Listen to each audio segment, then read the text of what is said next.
नए जोश में हैं। कल वो मणिपुर के दौरे पर जा रहे हैं और मणिपुर में 3 जो रिलीफ कैंप है, जो एथनिक वायलेंस के बाद वहाँ पर बने हैं, वहाँ पर वो जाएंगे। और असम में भी एक रिलीफ कैंप है जो मणिपुर हिंसा के बाद बना है, वहाँ पर भी राहुल गांधी जाएंगे। लोकसभा के पहले सत्र के बाद, जिसमें कि सांसदों ने शपथ लिया और राष्ट्रपति का अभिभाषण हुआ दोनों ही सदनों में, उसके बाद राहुल गांधी सबसे पहले वो गुजरात गए थे और अब वो मणिपुर जा रहे हैं। जो एक पहले जो सवालिया निशान लगता था राहुल गांधी के ऊपर कि वो एक पार्ट टाइम पॉलिटिशियन हैं, उसको पूरा आप कह सकते हैं कि उन्होंने ध्वस्त कर दिया है। वो पार्ट टाइम पॉलिटिशियन बिल्कुल भी नहीं है। जिस तरह से उन्होंने भारत जोड़ो यात्रा के साथ जो ज़मीन पर रह करके जो उनकी राजनीति की दमखम वो अपने दिखा रहे हैं, वो लोकसभा चुनाव के बाद भी उसमें कोई कमी आता हुआ दिखाई नहीं पड़ रहा। लोकसभा में जब राष्ट्रपति के अभिभाषण पर डिबेट हुआ, तब उसमें पहली भाषण में विपक्ष के नेता के रूप में उन्होंने चुनौती दिया भारतीय जनता पार्टी को कि विपक्ष गुजरात में भारतीय जनता पार्टी को अगले चुनाव में हराएगा। 2027 में गुजरात में विधानसभा का चुनाव होना है और उसके बाद लोकसभा का पहला सत्र समाप्त होते ही राहुल गांधी अहमदाबाद गुजरात पहुंच गए और वहां जाकर के उन्होंने अपने पार्टी के कार्यकर्ताओं से एक मीटिंग किया और उस मीटिंग में उन्होंने मंत्र दिया कि किस तरह से वो गुजरात का चुनाव 2027 में जीतेंगे। बीजेपी की जो पूरी मूवमेंट थी, राम मंदिर की, अयोध्या की मूवमेंट थी, शुरुआत अडवाणी जी ने की थी, रथ यात्रा हुई थी, नरेंद्र मोदी जी ने उस यात्रा में अडवाणी जी की मदद की थी। इनकी शुरुआत वहां हुई। उन्होंने राम मंदिर का इनॉग्रेशन किया। अयोध्या में कांग्रेस पार्टी ने, इंडिया गठबंधन ने इनको हराया है। तो अगला स्टेप क्या है? लिख के ले लो। कांग्रेस पार्टी की जो आत्मा है वो गुजरात के चुनाव में लड़ेगी और नरेंद्र मोदी और बीजेपी को गुजरात में, जैसे हमने अयोध्या में हराया है, वैसे ही हम गुजरात में इनको हराने जा रहे हैं। कौन हराएगा? हमारे लीडर हराएंगे, हमारे बब्बर शेठ टाइगर हराएंगे। आपको डरना नहीं है। जो डर की भावना होती है ना, वो आप में नहीं है, उनमें है। जैसे इन्होंने हमारा ऑफिस तोड़ा, वैसे ही हम उनकी सरकार को तोड़ने जा रहे हैं।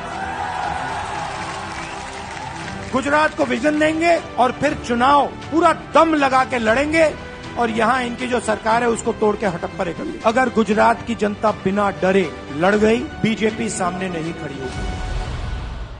आज से 3 साल के बाद होने वाले चुनाव की तैयारी उन्होंने अभी से ही शुरू कर दिया।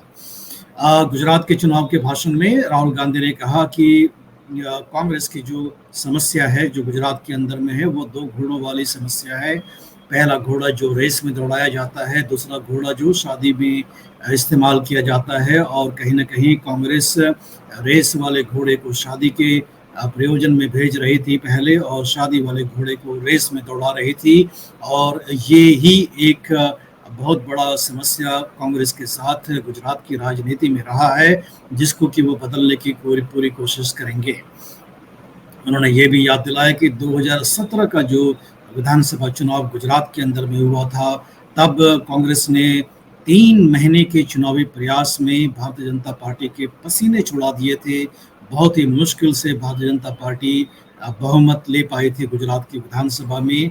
लेकिन वही जब 2022 का चुनाव हुआ गुजरात में विधानसभा में, तब कांग्रेस काफ़ी पिछड़ गई। ऐसा राहुल गांधी ने कहा कि जो उपलब्धियां जो कांग्रेस ने हासिल कर दी 2017 में, उसको कई बड़े पैमाने पर उन्होंने 2022 में गंवा दिया। लेकिन उन गलतियों की पुनरावृत्ति वो अब नहीं होने देंगे और 2027 में भारतीय जनता पार्टी को गुजरात के अंदर वो हराएंगे। भारतीय जनता पार्टी की जो सबसे कमज़ोर कड़ी है सरकार की, वो है मणिपुर में जो जातीय हिंसा है, जो ट्राइबल एथनिसिटी जो वायलेंस चलता आ रहा है 2022 से शुरू होकर के अब तक, उसमें कोई खात्मा नहीं हो पाया है। और अभी भी हज़ारों की संख्या में विस्थापित लोग रिलीफ कैंप में रह रहे हैं। और राहुल गांधी हिंसा होने के बाद भी मणिपुर गए थे और अब लोकसभा चुनाव खत्म होने के बाद वो दोबारा फिर से मणिपुर जा रहे हैं। ये जान लें कि दोनों लोकसभा सीट कांग्रेस के पक्ष में मणिपुर से आया। और जिस तरह से सत्ता पक्ष की घेराबंदी लोकसभा में राहुल गांधी ने अपने कमान से करवाया। अभी राष्ट्रपति के शासन अभिभाषण के डिबेट के ऊपर, उसमें उन्होंने दोनों ही मणिपुर के एमपीज को लोकसभा के वेल में लेकर के उनको सामने करके नरेंद्र मोदी सरकार पर काफी तीखा हमला बोला था। भारतीय जनता पार्टी के लिए मणिपुर एक कमजोर कड़ी इसलिए भी है क्योंकि राष्ट्रीय स्वयंसेवक के संघ के सरसंघचालक मोहन भागवत ने लोकसभा चुनाव के बाद पहले भाषण में, जो उन्होंने एक ट्रेनिंग प्रोग्राम के दौरान नागपुर में दिया, उसमें उन्होंने कहा था कि जो मणिपुर अभी भी शांति की राह देख रहा है और सरकार की प्राथमिकता होनी चाहिए कि मणिपुर में शांति जल्द से जल्द बहाल किया जाए। तो कहीं ना कहीं राष्ट्रीय स्वयंसेवक संघ भी भारत सरकार की ये जो कहने वाली बात है कि मणिपुर शांति के रास्ते पर आ रहा है तेजी से, उससे वो भी सहमत नहीं है। और राहुल गांधी का मणिपुर जाना और रिलीफ कैंप में जाना एक तरह से कहें तो जो कमजोर कड़ी है भारतीय जनता पार्टी की सरकार पर, उस पर वो तीखा प्रहार कल वो फिर से करेंगे। रिलीफ कैंप वो जाएंगे, विस्थापितों से मिलेंगे। मणिपुर के बारे में प्रधानमंत्री नरेंद्र मोदी ने राज्यसभा में वक्तव्य दिया, लोकसभा में वक्तव्य नहीं दिया जब राष्ट्रपति के अभिभाषण पर डिबेट हो रहा था। और राज्यसभा में बोलते हुए प्रधानमंत्री नरेंद्र मोदी ने कहा कि हजारों की संख्या में एफआईआर किए गए हैं मणिपुर के अंदर में, और अब जो हिंसक घटनाएं हैं वो कम होते जा रही हैं।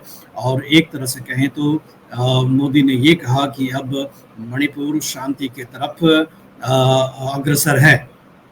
लेकिन विपक्ष का जो प्रहार है मोदी के ऊपर, भाजपा सरकार के ऊपर, ये है कि प्रधानमंत्री आज तक मणिपुर का दौरा उन्होंने नहीं किया है।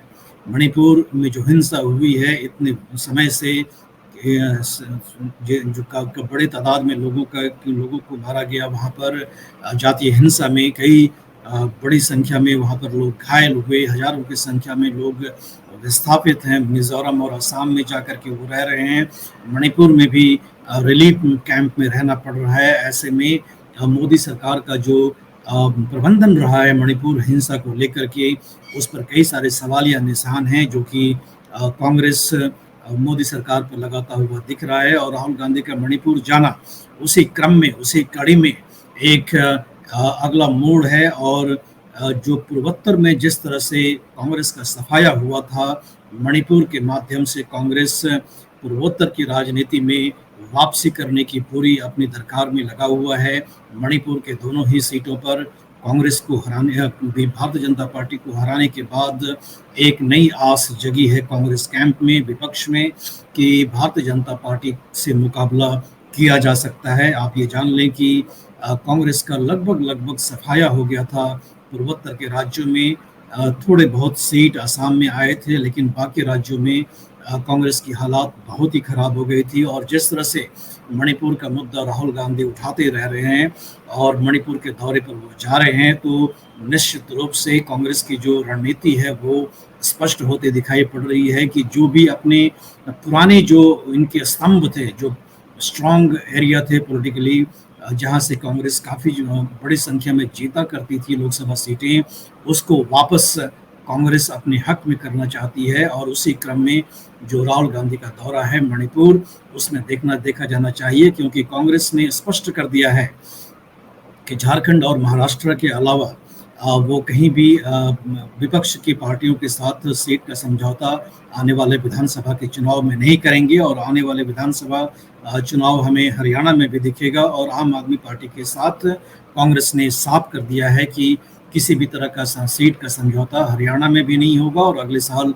दिल्ली के विधानसभा चुनाव में भी नहीं होगा। तो निश्चित रूप से कांग्रेस एक बार फिर से अपनी खोई हुई जमीन को हासिल करने की कोशिश में लगी हुई है। और राहुल गांधी का जो मणिपुर का दौरा है उसी क्रम का एक हिस्सा है। जो गुजरात में उन्होंने दौरा किया था, वहां पर भी आम आदमी पार्टी के साथ लोकसभा चुनाव में समझौता किया था, लेकिन अब ऐसा प्रतीत होता है कि भविष्य में आम आदमी पार्टी के साथ समझौता कांग्रेस जो है वो गुजरात में भी नहीं करेगी।